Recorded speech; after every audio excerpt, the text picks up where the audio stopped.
What is up? It's the champ, and with the release of patch 1.1.1, it's time to update our weapon tier list and spend some time talking about possible changes to the meta.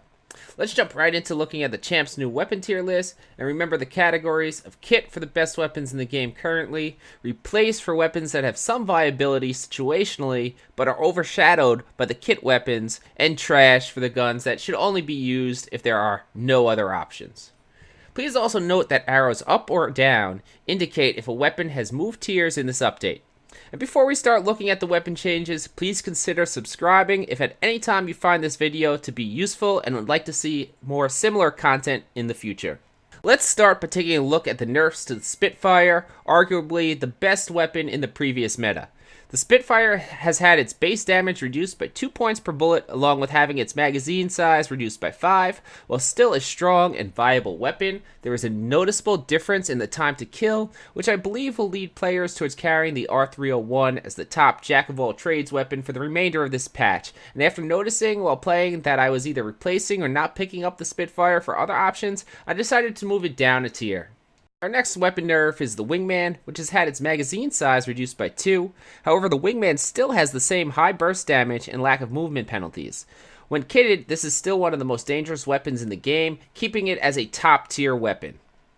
What these changes to the magazine size will do is greatly reduce the early game power of the Wingman, as missed shots can now be harshly punished. I also think players will have a tough decision to make on deciding to hold on to the Wingman after the initial drop fight if they have not yet found an extended mag, because going against the next team of fully kitted people is going to be pretty rough when you only have 4 bullets. However, if you have a kitted Wingman, it's still king in the hands of a strong player. Our first buffed weapon is the Longbow DMR, and I spent a lot of time deciding if I was going to move this gun up into the kitted category, as I really do like the weapon. The magazine size and fire rate have both been increased, while the weapon sway has been significantly reduced.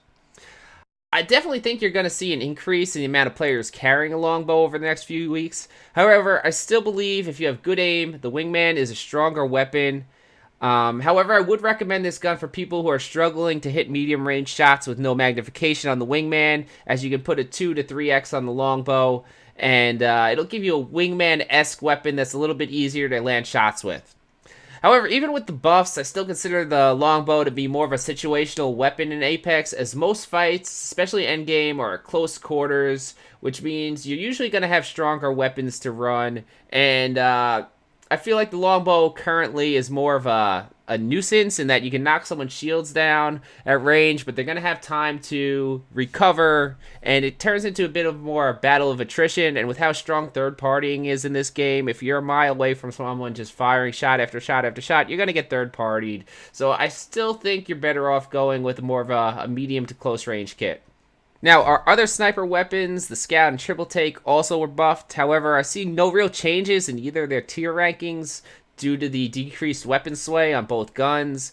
I feel like the Scout suffers from being a jack-of-all-trades rifle, where its biggest detriments are the bullet drop and the fact that it's a little bit of a pea shooter. And with the Triple Take, I just feel like it's kind of a flawed weapon in general, and I can't see why you would really want to carry this over the Longbow, which just is a better weapon. We saw tier list movements in both our energy weapons, with the Havoc having its magazine size increased by 7, while also receiving a strong buff to its damage. The Havoc is now serviceable as a stock weapon, but if you find the turbocharger, this weapon is just straight broken right now. It does insane damage and will just melt high tier armor. Since Respawn also increased Havoc and energy ammo spawns, it is much more viable to run an energy weapon through multiple fights than it was in the last patch. With the increased ammo and strength of the Havoc, there is also a much higher chance dead enemies will have energy ammo for you to loot. A byproduct of energy ammo being more common means the Devotion, which also has been strong, is now also much more viable to run in high-action games, and takes its place as one of the strongest weapons this patch. I like what Respawn did with this patch because it will force players to make much harder decisions in the early game on which weapons they will run. For instance, a player may decide to run with their non-turbochargered Havoc in hopes of finding a turbocharger later. Or they might run with a stock Peacekeeper, which is strong even without attachments. Another example would be if a player on landing found a Wingman and a purple magazine, they would of course run this for the remainder of the game. However, if they did not find an extended mag, they may choose to drop it for a stock R301. I think having to make these tough decisions will increase the variety of weapons you see players using, and you will see increased popularity in a weapon like the R301, which performs strongly on pickup and can perform well at most ranges, while players will run a Devotion or Havoc or Wingman as a secondary while they search for attachments. I also think you may see more Peacekeepers for a few reasons. First, if people are hoarding energy ammo, they will not want to sacrifice multiple inventory stacks for an R99, so will favor a more ammo-efficient secondary.